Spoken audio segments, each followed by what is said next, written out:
bu osh shirinligini. Bu osh shirinligini. Ukam qarovori. Assalomu alaykum. Jizzax Fayz milliy taomlariga xush kelibsiz. Nima buyurtasiz? Shu odam oshi maza qilyapti. Menga ham mana shu oshdan bitta porsiya olib kelib beroq, ha? Xo'p bo'ladi. Yaxshi o'tiribsizmi?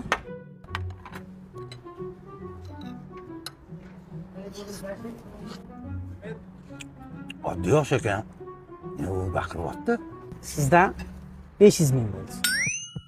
Agar siz shu oshingizni har bitta qoshig'ini bu oshi shirinligini deb yeb tugatib bersangiz, non choy salatlari bilan 30 ming so'm qilib beramiz.